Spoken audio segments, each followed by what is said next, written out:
Thank you very much, Bojana. Thank you all for your presence, for your time.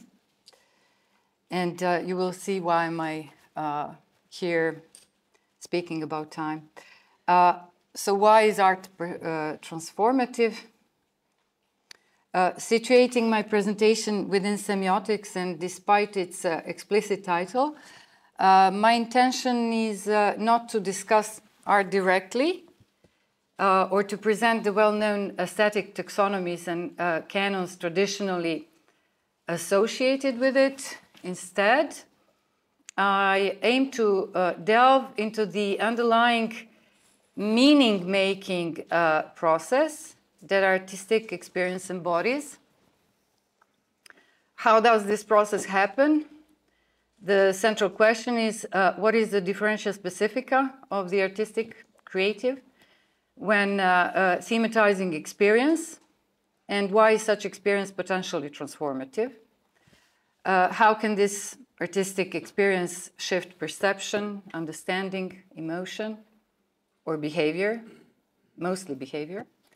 And with what purpose do these transformations occur? Creativity and the question of what it consists of and what its formula is, even more than creating a work of art, this is my stance here, guarantee meaning that can sustain life.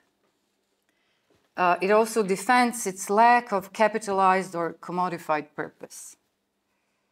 And to do this, I try to show how artistic work is created by transforming subjective experience into an artistic expression.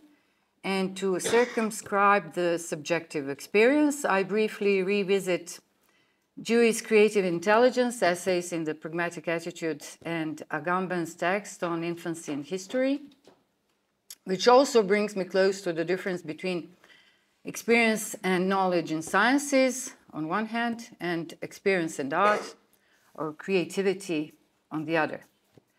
I could have started with Husserl and phenomenology, with an analysis of experience and intentionality at Leibniz, but since the purpose of this inquiry is semiotic, I'm trying to follow the idea of meaning-making.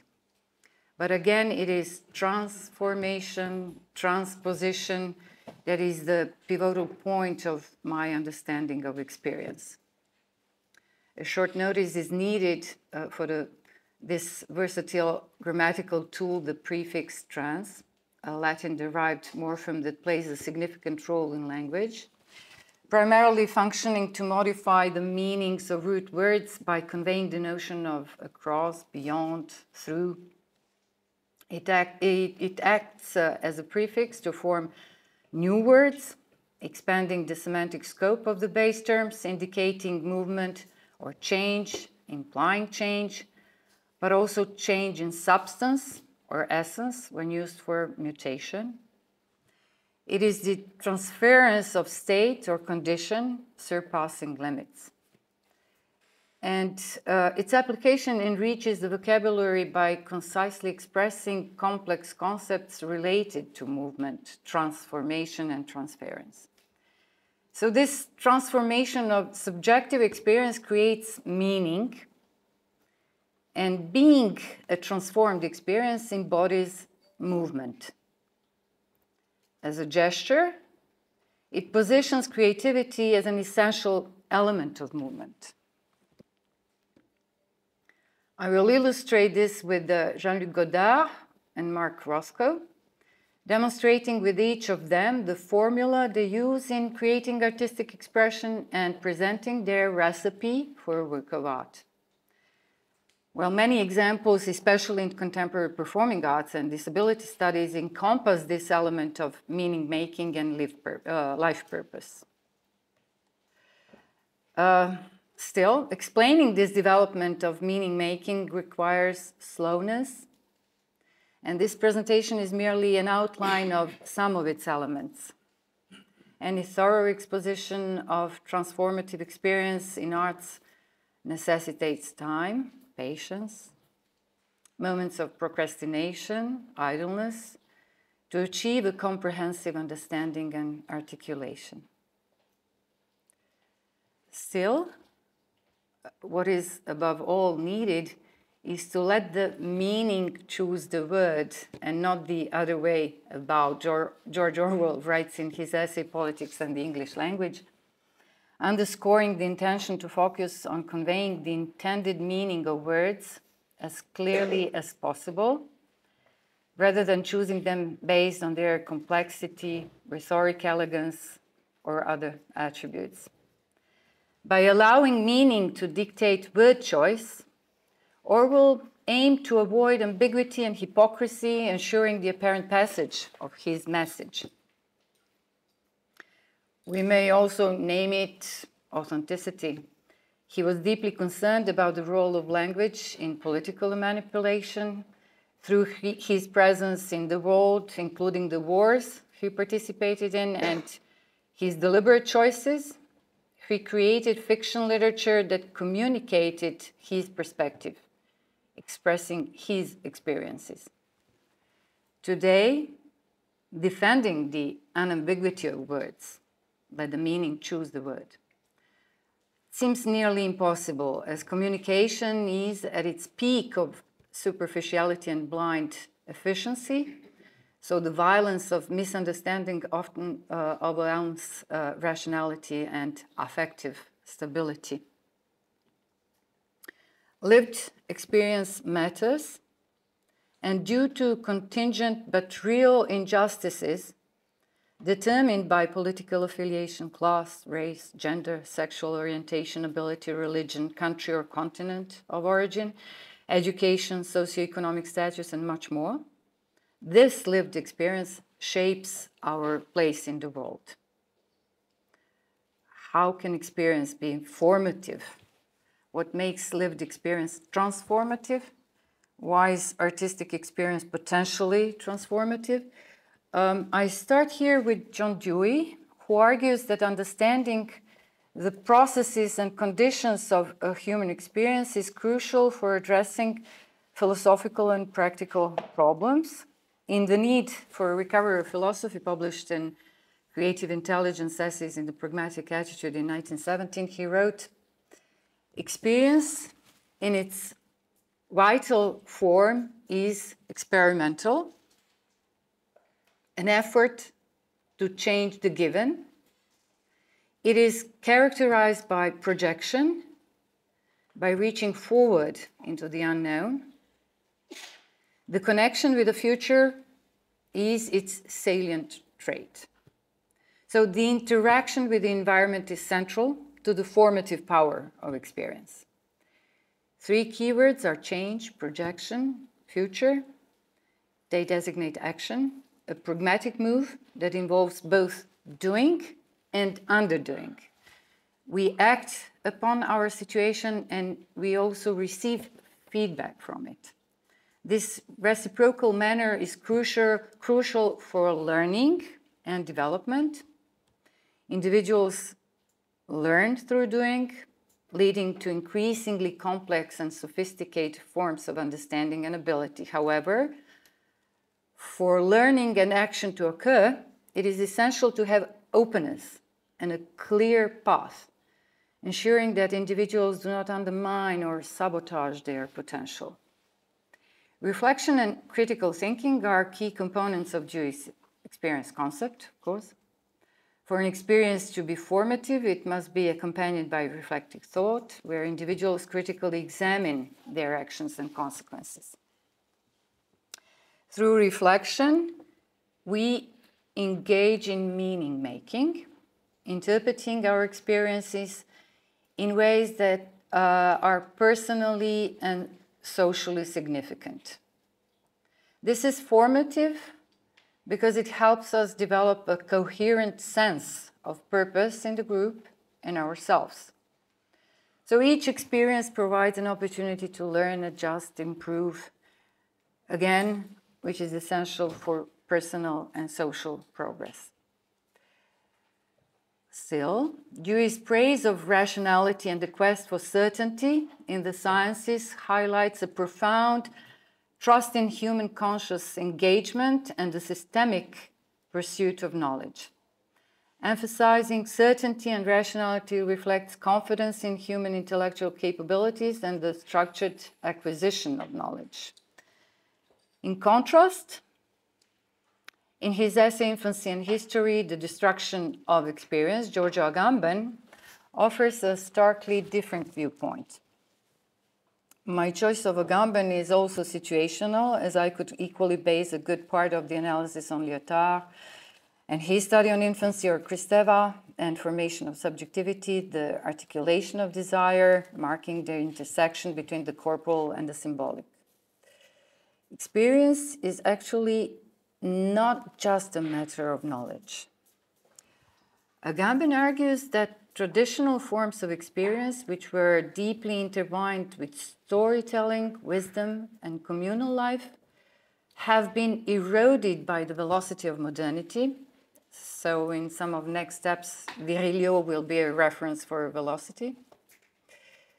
This erosion is attributed to several factors we are all aware of, including technological advancement, scientific rationality dominance, and social life splintering.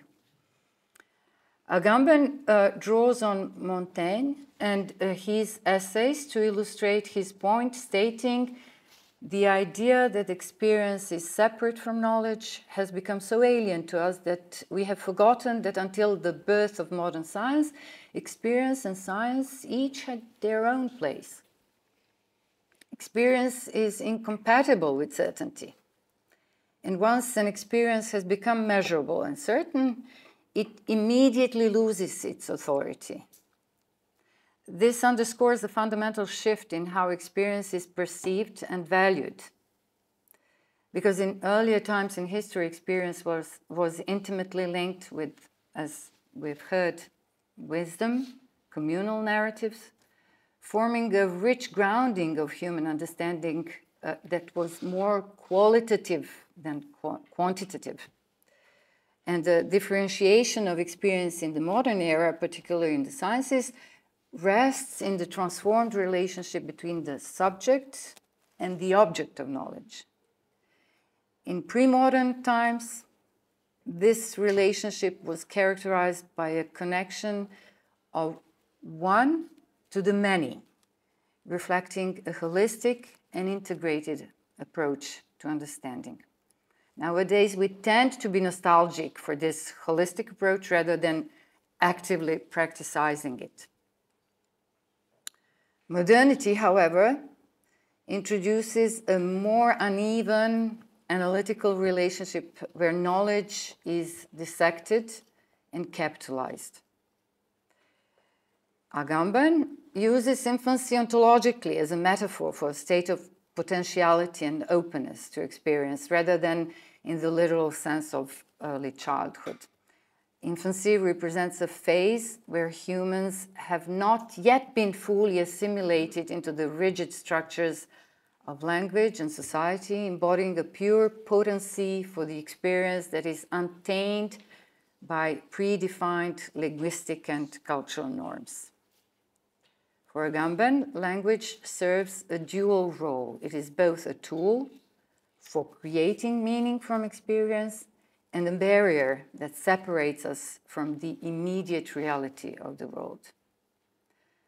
As language structures our experience, negotiating our relationship with reality and often reducing the richness of lived experience to predefined categories and concepts. He observes, nothing can convey the extent of the change that has taken place in the meaning of experience so much as the resulting reversal of the status of the imagination. I need to return to this quote later, as this is the turning point for understanding why art is transformative. So, the experience needs to be reconstructed in re-engaging with the world to cultivate sensitivity to potentialities beyond the immediate grasp of linguistic and cultural structures. I earlier mentioned Kristeva, who articulates desires and explains how the pre-linguistic semiotic coda is a foundation for symbolic language. rhythms, tones, and movements proceed structured language reflecting bodily drives and, for Kristeva, maternal influences. This intersection between the corporal and the symbolic is certainly a key element in further developing the transformative in arts. Phenomenologically, hermeneutically, experience has the status of event, of course. It calls for an openness to the uncharted and unquantifiable aspects of human existence, fostering a renewed connection to the richness of lived experience. Although my development only gravitates towards artistic expression, as stated at the beginning, it is evident that I place all I'm saying within the framework of semiotics. I just need to remind you. As this specific knowledge began evolving as a discipline at the end of the 19th century, when it became necessary to syntagmatically and paradigmatically organize our understanding of the world and humanity's place in it. So the 20th century was characterized by a focus on language, often called the linguistic turn, which emphasized how messages are generated and communicated through specific grammatical structures in various contexts. So this preoccupation with meaning and words preceded Orwell, of course, because Cicero very often used this expression vis verborum, vis verbi, for the power of meaning of words, which would be extremely precisely developed in the Dialectica of Augustin's. The word is instituted as a function of a certain immediate or mediate relation to the thing. Its pronunciation will thus provoke a sensory impression in its listener, which will induce an intellectual impression dependent either on the nature of the word, the softness or harshness of its sound, if, for instance, on the thing it signifies, or on both. Of course, the source of this knowledge is in the Dictionary of Untranslatables. So if language does not convey reality directly, it interposes meaning between the thing itself and the idea, acting as an intermediary. Reconstructing the meaning of words is an exquisite experience in the experimental aspects of sciences, of course. In the arts, we navigate through layers of free and associative interpretations. Which brings me to the quote I chose to introduce my presentation. Why do all these signs make me doubt language that submerge me in meaning that drown reality instead of getting it out of the imagination? The image that you were looking at was a still from Jean-Luc Godard's film 2 or 3 Things I Know About Her from 1967. With Godard, art is an experience-inducing medium, and to illustrate this, he films and signals the shattering of meaning in everyday life because of the industrialization of image. Indeed, the tools we use to interpret our experiences, words, signs, symbols, can sometimes create a barrier rather than a bridge to the authentic lived reality. Agamben wrote about the destruction of experience by associating history and infancy. On his side, Godard interprets the signs of everyday life and questions how and by what means one can break free from meaning. He films the fragmented and consumer-driven life of a Parisian housewife who turns to prostitution to support her family. Through his cinematic reflection, he creates gesture, sense, and countersense. His tools are a camera and editing process, or cut, the art of the final cut, his grammar. Deep in the world, just like Orwell, Godard confronts ambiguity by choosing the paradox as a figure, clearly committing to images the construction of meaning. as his cinematic language exposes the pornography of the bedroom, largely unseen, and the pornography of war, Vietnam, examined in close-up, although at one remove, through documentary photographs. This is because paradox is stronger than any metaphor that compares circumstances or any analogy that demonstrates lived experience. Juliette, Marina Vladi in the film's protagonist, seems to have felt what Maslow wrote, whose writings were popular in the 60s, termed a peak experience, a merging of interior and exterior, of self and other, which is exactly the aim of Godard's dialectics. So what is he doing? Policing this reappropriation of experience through image, he claims that image cannot be held responsible for what is happening. His approach invites us to break the fourth wall, of course, and actively dismantle the industrial production of symbols, marketing, and the film industry. It was in the 1960s. Juxtaposing Godard and Roscoe is admittedly arbitrary and subjective. However, my intention is not to fit them into established canons, place them within fixed taxonomies, as I said. The sole criterion is to demonstrate the transformative potential of a gesture encompassing artistic expression, which is sensory engaging, emotionally responsive, and awakening. Quoting Agamben again, nothing can convey the extent of the change that has taken place in the meaning of experience so much as the resulting reversal of the status of the imagination.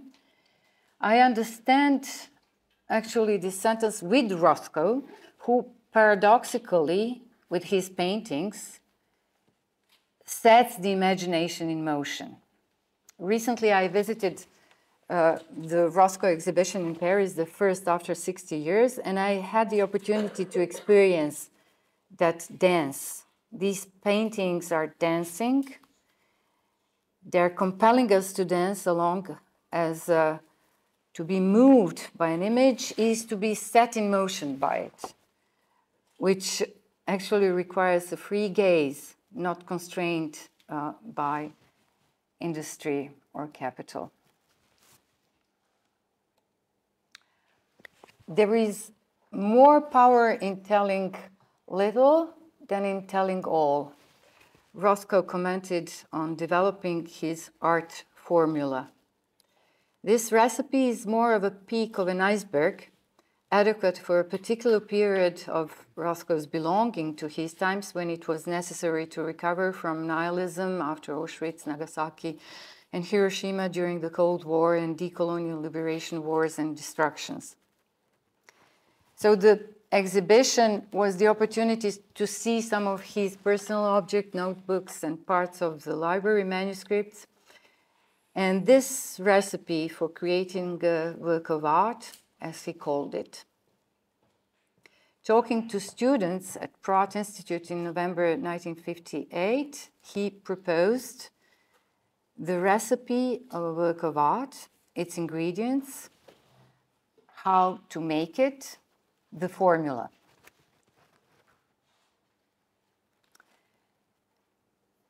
And I will show you this transcript.